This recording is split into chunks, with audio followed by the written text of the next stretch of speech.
Bharat Ratna doctor Bhimrao Ambedkar को कोटि कोटि नमन। ये कार्यक्रम डॉक्टर भीमराव अंबेडकर के जीवन पर आधारित है, जहां भारत की जनता के प्रति उनके योगदानों को पूरी सजगता से चित्रित और रेखांकित करने का प्रयास है। कार्यक्रम में दिखाई गई घटनाएं लब्ध प्रतिष्ठ पुस्तकों से ली गई हैं। इस कार्यक्रम के जरिए चैनल की ओर से एक विश्वसनीय, सजग और सकारात्मक प्रयास है कि डॉक्टर बाबा साहेब भीमराव अंबेडकर के जीवन की संघर्ष यात्रा एवं गौरव गाथा पूरे आदर के साथ घर घर पहुंचे और उनके योगदानों से सभी संपूर्णता में परिचित और आह्लादित हों। बोल हाँ के ना? हाँ हाँ हाँ हाँ, मैं खुश हूँ। तो दे भोज।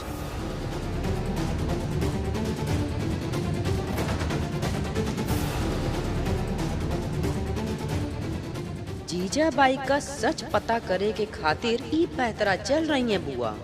क्या हुआ जीजाबाई? दे भोज दे। सुना सब लोगों ने?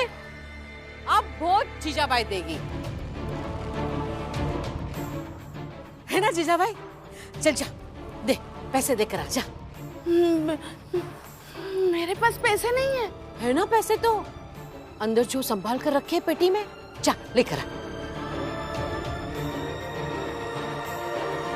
अगर जीजाबाई ने भोज दे दिया तो सच में ये पागल है जिसने भीम की खुशी के लिए अपने पैसे खर्च किए, और अगर भोज नहीं दिया तो मतलब ज्यादा उम्मीद कर सकते हैं कि ये पागल बनने का नाटक कर रही है।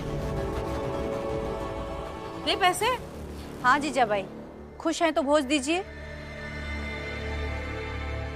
मेरा जीजाबाई क्यों भोज देगी? वो भोज नहीं देगी, है ना जीजाबाई? मैं दूंगा भोज सबको।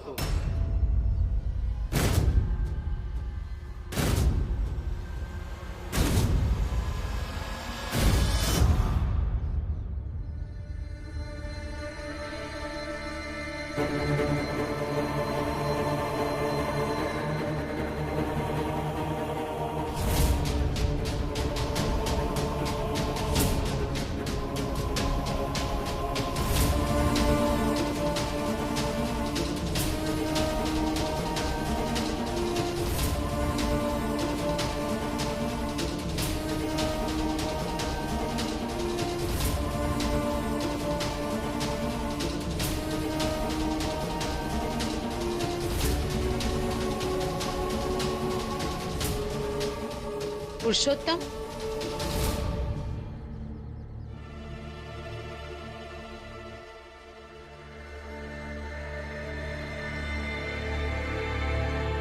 मैं कितने शुभ दिन लौटा हूं जब इस चाल में भोज की तैयारी हो रही है।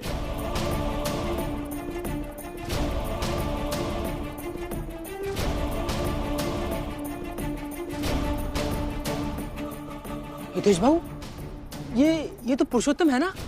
हाँ, पुरुषोत्तम जैसा ही लग रहा है। हाँ, पुरुषोत्तम है ही तो। पुरुषोत्तम है?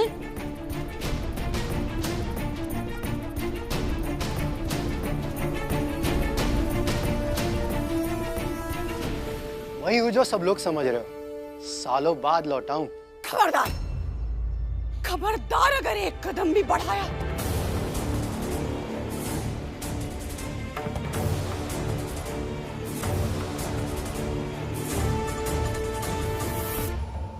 शोभा,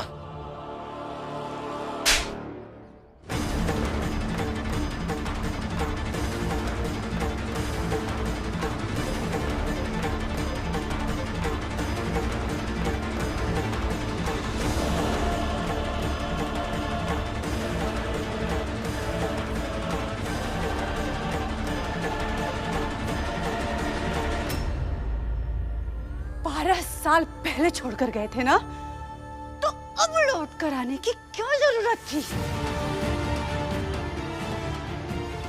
इतने साल मेरी जिंदगी बीत गई तुम्हारे बिना। दीपक, दीपक बड़ा हो गया और अब लौट कर आए। शर्म नहीं आ रही तुमको?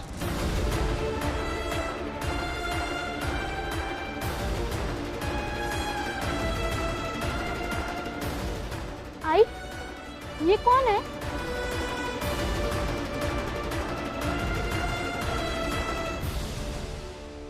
दीपक चल यहां से।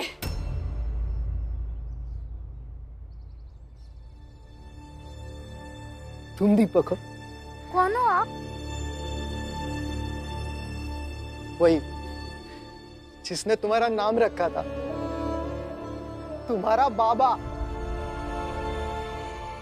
तुम्हारी आई का पति।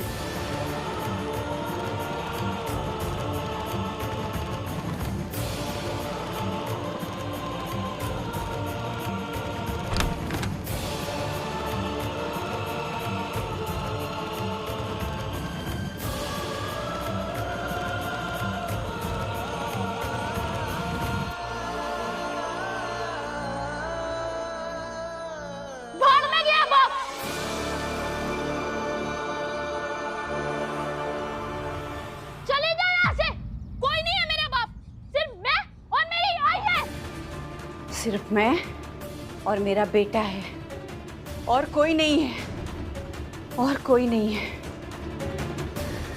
चले जाओ नहीं तो सर फोड़ दूंगा। दीपक, चले जाओ। दीपक, वो पत्थर छोड़ो।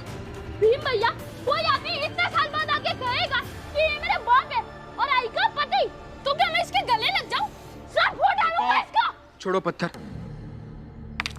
शांत हो जा। दीपक,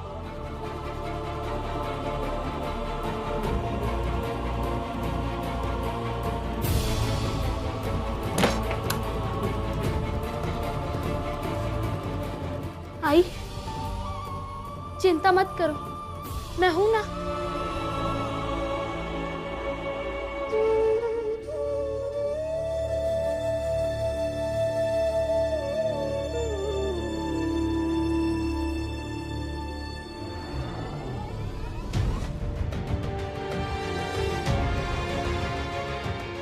भीमराव, सुना है तुम्हारे बारे में।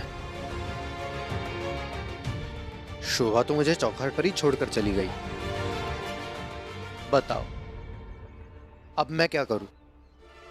ठीक है, आप अंदर आइए, फिर बात करते हैं। क्यों अंदर आइए?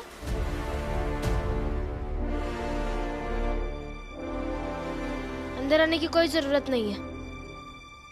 रमा, मैं समझ रहा हूँ हालात अजीब है, लेकिन बस एक बार अंदर आके बात कर लेंगे तो शायद। बातें क्यों करनी है लेकिन? 12 साल बाद लौट के आए हैं आप। कैसे पति है आप? शोभा काकी ने तो बस एक थप्पड़ मारा है। वैसे मर्द को तो जितने थप्पड़ मारो उतने कम है, तो जिम्मेदारी के नाम पर भाग जाए। यहाँ पे जितने लोग हैं ना, सब जितने चाहिए उतने थप्पड़ मार लीजिए, लेकिन अब बहुत ठोकरे खाकर लौट कर आया हूँ। इसलिए कह रहा हूँ कि एक बार अंदर आके काकी से कोई बात नहीं होगी। इन्हें अंदर आने का कोई हक नहीं है। देखा नहीं आपने? इनके आने से शोभा काकी और दीपक दोनों अंदर चले गए। अब बाहर ही रहिए। देखो रमा, एक बार अंदर तो आने दो इन्हें, फिर देख लेंगे। अरे चाल किसी के बाप की नहीं है जो किसी को चाल के अंदर आने से रोक दे। शोभा, अरे नाटक मत कर, चल बाहर आ। अरे पति लौट के आया है, इसको अंदर लेके जाओ, तभी बताएगा ना ये कि क्यों भागा था, फिर क्यों आ गया। आ जाओ, बाहर आ जाओ। शोभा काकी मत आइएगा बाहर। इन्हें कोई अधिकार नहीं है और ना ही कोई हक है, और ना ही इन्हें कोई आपसे उम्मीद होनी चाहिए।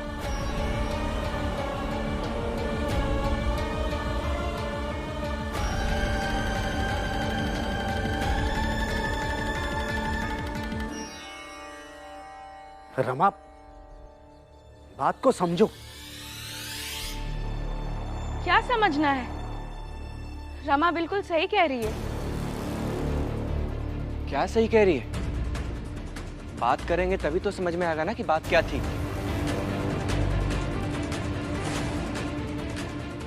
अरे इतनी समझ तो है ना कि शोभा काकी कैसे रही है। अब इसमें समझना क्या? लक्ष्मी, लेकिन फिर भी क्या? शोभा काकी बिल्कुल सही कर रही है। देखिए भाभी, मैं ये नहीं कह रहा चाह रहा हूँ कि शोभा काकी अभी आए और इन्हें स्वीकार कर ले। मेरा बस इतना कहना है कि दोनों एक बार आपस में बात कर लेंगे तो शायद। कोई बात नहीं होगी। तुम समझने की कोशिश। आपकी हर बात मैं समझती हूँ, मुझे ये बात नहीं समझनी। सही कह रही है रमा, शोभा काकी को बिल्कुल इस आदमी से बात नहीं करनी चाहिए। जब विश्वास टूटता है तो बात करने के लिए बचता ही क्या है।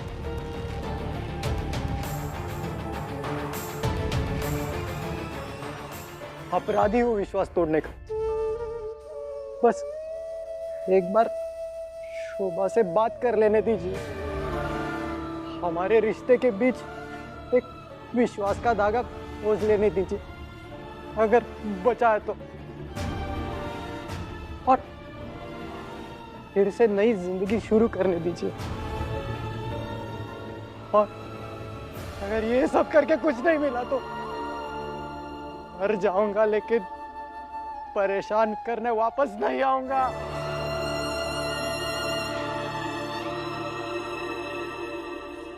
बस एक बार मिलने दीजिए।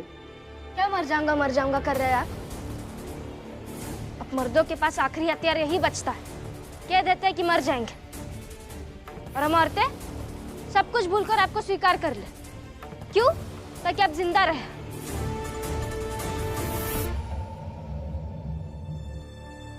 और आप भूल गए हैं कि आप आज मरने की बात कर रहे हैं, लेकिन शोभा काकी हमारे बीच रोज मरती है, हर पल मर रही है। रोज सिर्फ मरती नहीं आई है, लोगों के तानों से जूझती रही है वो, कि उसका पति उसके साथ नहीं था।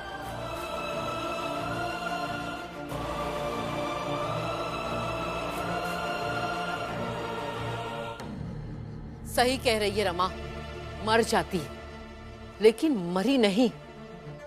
क्यों पता है? क्योंकि उसके पास बच्चा था, तुम दोनों का बच्चा, जिसे वो पालती रही, दर्द सहती रही, सबके ताने सुनती रही, लेकिन फिर भी जिंदा रही। अब इस चाल में ये औरतें तय नहीं करेंगी मर्दों का भविष्य। पुरुषोत्तम आया है, उसे अपने पत्नी से मिलने का अधिकार है। जा पुरुषोत्तम, मिलो अपने पत्नी से, जा। हम आपको अंदर नहीं जाने देंगे।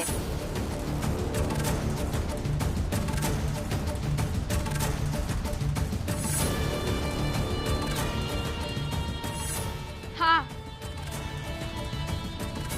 हम आपको अंदर नहीं जाने देंगे।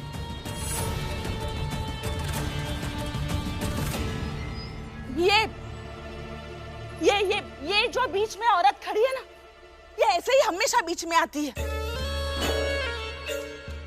इसका हाथ पकड़कर इसे निकाल क्यों नहीं देते? मुझे ये औरत बिल्कुल पसंद नहीं। मेरा बस चले तो इसे ऐसी जगह पे छोड़कर चली आऊंगी जहाँ से ये वापस ही नहीं आएगी। तमाशा कम करो। और एक बात कान खोल के सुन लो सबके सब, हम ना 3 तक गिनबे, और अगर रमा, लक्ष्मी, करुणा रास्ता से नहीं हटी ना, तो फिर हम बल का प्रयोग करेंगे।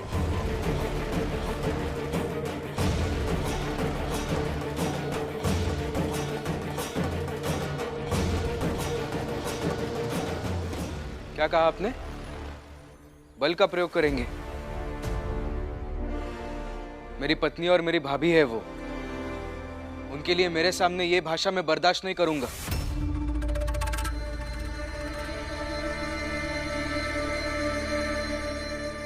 और किसी की इतनी हैसियत नहीं है कि कोई हमें कुछ कहे।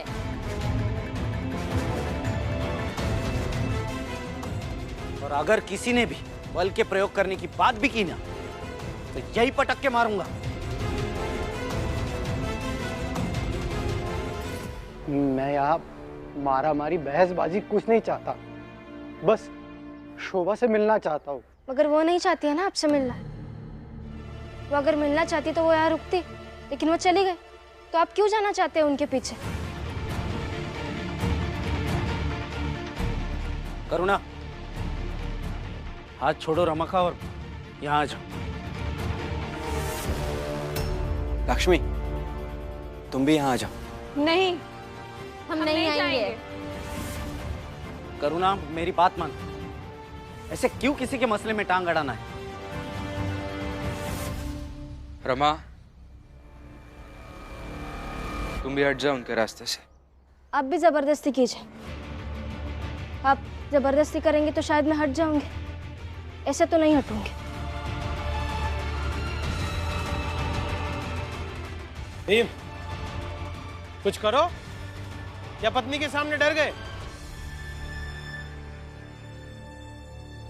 पुरुषोत्तम, तुम यही रुको। रमा, लक्ष्मी, करुणा, तुम तीनों शोभा से बात करो, देखो क्या बोलती है। सिर्फ बात करें या समझाए बाबा?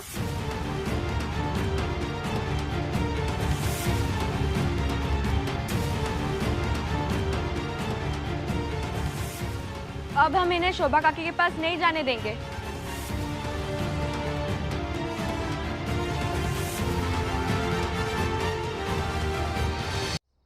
आनंद, ये ऐसे नहीं मानेंगी, जबरदस्ती ही करनी होगी। चलो भैया। ये क्या कर रहे हैं आप? छोड़ा। छोड़िए। ये क्या कर रहे हैं आप? छोड़ा। छोड़िए। चलो भैया छोड़ो। रमा, चलो। छोड़िए। क्या कर क्या रहे हैं आप? भैया छोड़िए हाथ। छोड़िए हाथ। यहाँ खड़े रहो चुपचाप।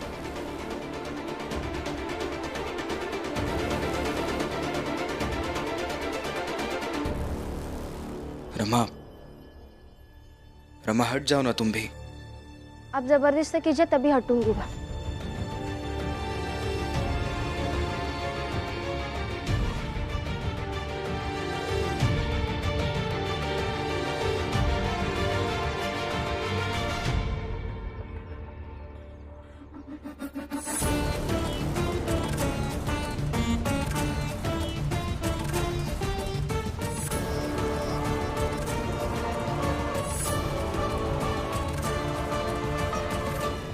देख लो राम जी, अरे भीमराव को बड़ा आदर्शवादी मानते थे ना। भीमराव भी बाकी मर्दों की ही तरह है। आज जब पहली बार बात मर्द के आत्मसम्मान पर आई तो वो जा रहा है ना अपने पत्नी को रास्ते से हटाने। अरे यही काम तो जोखू और बाकी मर्द भी करते हैं, वही काम करने भीमराव जा रहा है। हाँ?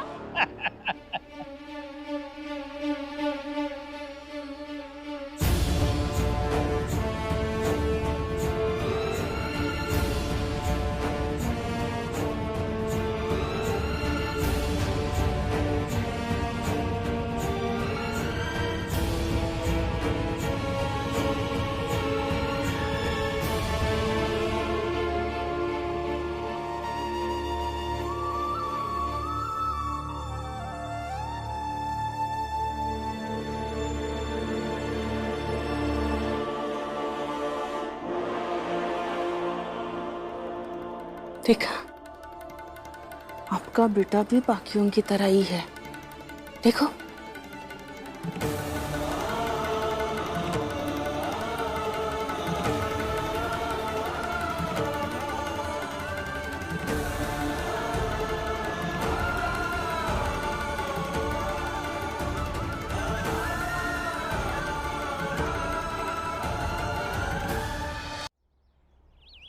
देखो रमा,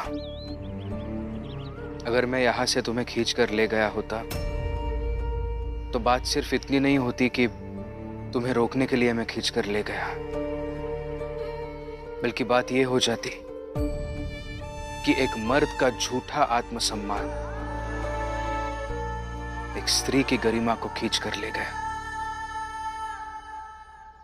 और मैं ये कभी नहीं कर सकता।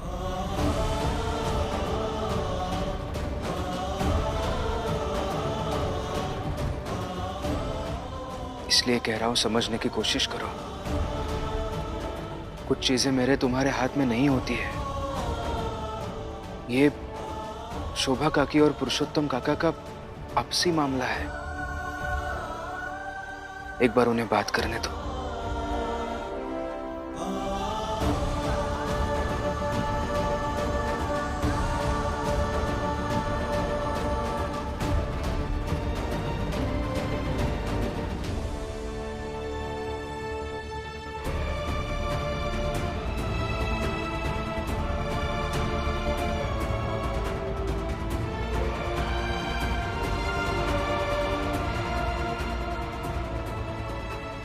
चाहिए काका, अब बात कीजिए काकी से।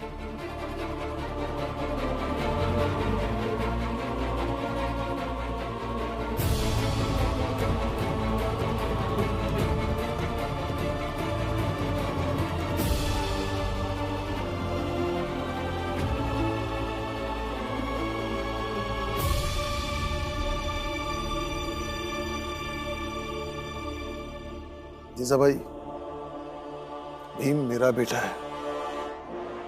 कसौटी छोटी हो या बड़ी, सब पर खरा उतरता है। साहिब मेरे साहिब